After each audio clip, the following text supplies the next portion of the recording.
Doctor বলে শুধু সবজি খেতে, তাই ভাবলাম আজকে কিছু সবজি দিয়ে রান্না করা যাক। আজকে রুমে এসে দেখি ফ্রিজের মধ্যে ডিম পনির কিচ্ছু নেই, তাই শুধু কটা পটল পড়েছিল দেখলাম। সেই সময় ভাবলাম পটল আর বেগুন দিয়ে পটলের তরকারি করা যাক, কারণ যে কোনো এক রকমের সবজি দিয়ে তরকারি করার থেকে দুই রকমের সবজি দিয়ে তরকারি করাটা বেশি ভালো।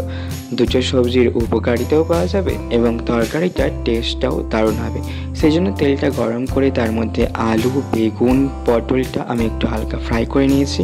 তারপর দিয়েছি পেঁয়াজ, পেঁয়াজের উপর দিয়ে দিয়েছি একটু চিনি, কারণ পেঁয়াজের উপরে চিনি দিলে তরকারি কালারটা হেভি আসে।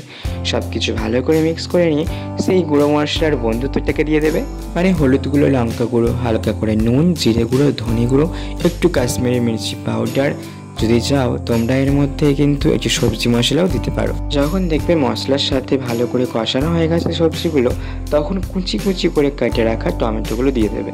টমেটোর ওপর একটু নুন দিয়ে দেবে, কারণ টমেটোর ওপর নুন দিলে তাড়াতাড়ি টমেটোটা গলে যাবে। আর টমেটোগুলোকে দিয়ে আর একটু অল্প জল দিয়ে সমস্ত কিছু ভালো করে কষিয়ে নাও। একটু ভালো করে কষানো হয়ে গেলে একটুখানি ঢেকে দিয়ে রেখে দেবে। প্রথম বেশি জল দেওয়ার কোনো দরকার নেই, অল্প অল্প জল দিয়ে ভালো করে কষতে থাকবে আর মাঝে একটু ঢেকে দেবে। পরে যখন দেখবে যে কষা হয়ে গেছে এবং আলু আর পটলগুলো একটু একটু সিদ্ধ হয়েও গেছে, যদি তোমরা ঝোল ঝোল খেতে চাও একটু জল দিয়ে ঝোল করে নিও।